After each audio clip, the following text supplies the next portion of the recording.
Hey guys, hi, I'm Christine, hello. So today isn't a normal book talk. I have a theory, like a crackpot, crazy ass theory. Has like maybe a 0.75 out of 100% of being anywhere near right. But I'm really excited about it.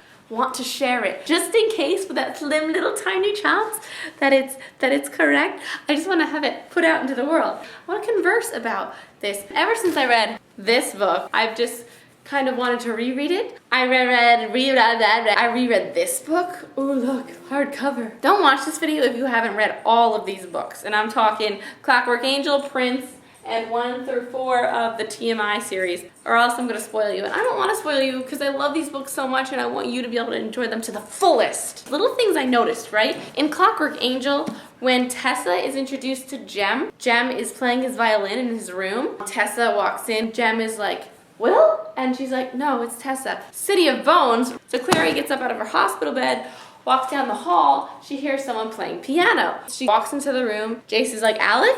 And she's like, no, it's Clary. Aww.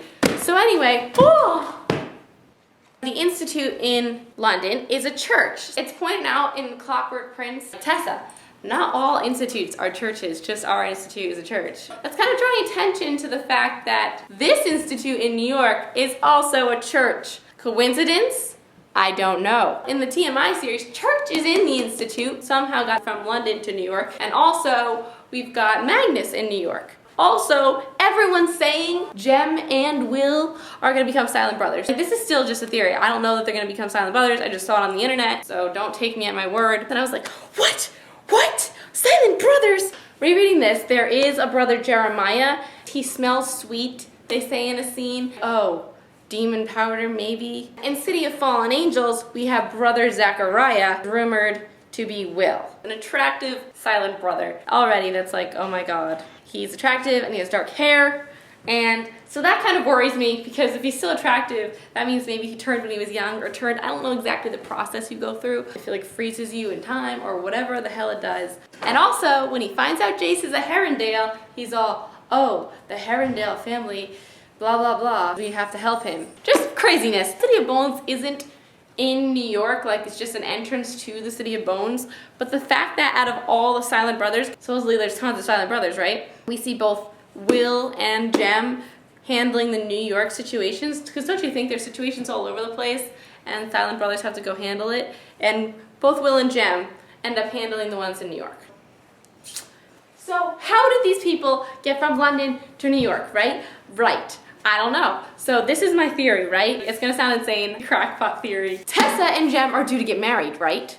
Right. Tessa doesn't have any family in New York, but that is her hometown. What if Tessa wants to get married in New York? What if Tessa, Jem, and Will, or Jem and Will are assigned to the New York Institute, and of course Tessa's with them because Tessa's with Jem, right?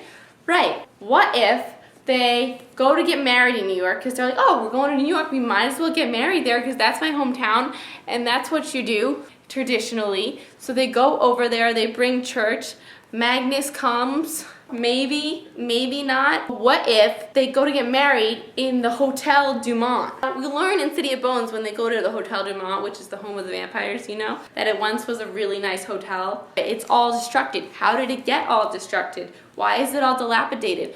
Maybe they're having like the wedding reception there or something, and then they were attacked by the Clockwork people. Maybe, could happen, right? Clockwork people, there's a big battle, and the whole hotel is messed up. So the hotel gets abandoned, and then eventually becomes the vampire hotel, right? Maybe there's no institute, the institute gets destroyed, or for some reason they have to build an institute, and Tessa and Jem and Will design the institute there because the institute, they make reference in here to Victorian wallpaper. It looks very old. It's a church. It's a huge church, just like the one in London because they like that it's a church. There's a huge library. There's a big note about the library. You know, Clary walks to the library. It's huge. It's like it's built in to be ginormous. Who loves books? Tessa and Will. There's a very similar going to the library for the first time scene in both Clockwork Angel and City of Bones. What if Tessa designed that? What if that was her idea? And what if that's why church is there? Because they were there. They lived in New York for a while. Like, what if this is real? And, oh, my other thing, and at the end, Valentine's talking about the name Morgenstern, right? We haven't seen anything referencing to Morgenstern in either of the Infernal Device books. I'm thinking maybe he actually had a different last name, and Valentine's father was wrong done. That's what Morgenstern means. It means like wrong done. He was wrongfully taken from power. It's like Lucifer. Why would that be your last name in the first place? Wrong done one. And why is he so proud of it? Wronged from power. So either his father or him were wrong done. They changed his name to Morgenstern, so maybe it's a different last name character that we actually know from Infernal Devices, and they changed their name to Morgenstern after they were wrong done because they felt betrayed by their family or something. This is really far stretched now. I'm trying to think, like, which family could it be? Maybe Gabriel Lightwood? Or maybe Mordman? Morgenstern? They both start with M? Yeah, that's a really far stretch. Oh, okay. Simon asks about, in the beginning of this book, they're talking about the Mortal Cup, and Simon asks how it works and if anyone could become a shadow hunter and if he could drink from it and he could become a shadow hunter. Mind you, Simon is 16 in City of Bones, right? Isabel says, well, you're probably too old, it probably wouldn't even work on you or you would die. The fact that Isabel specifically is like, oh, you would probably die, you're probably too old, kind of rings a bell for Sophie, because we're led to believe that Sophie is going to be ascended into a shadow hunter using the cup. I don't know if they just don't know that the cup can kill you if you're too old or something. I don't know, it kind of contradicts itself because also Jem was like, oh, this is my wife-to-be and she's going to ascend because she's not a shadow hunter yet when they go visit the Starkweather. I really haven't been able to not want to keep diving into the Shadowhunter world since I read Clockwork Prince. You know when you get into a series and you don't want to stop, so you just like, oh, I must read and figure out all the clues so I can figure out everything. If you have any crazy theories, feel free to share them with me. I'd love to hear them. I just spoiled this whole thing for you and you haven't read any of this. Go read these books. City Bones, City of Ashes, City of Glass, City of Fallen Angels, Clockwork Angels, Clockwork Prince.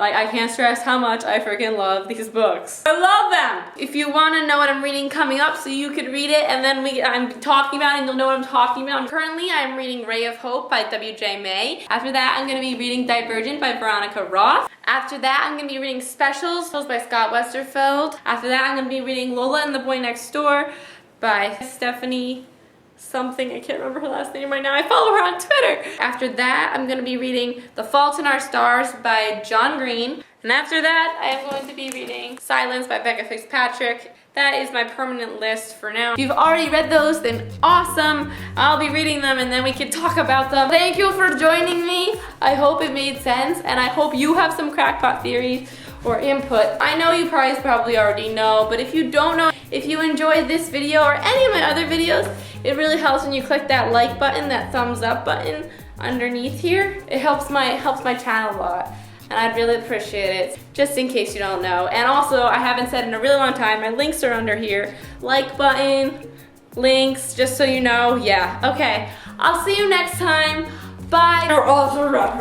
Bye, bye, bye.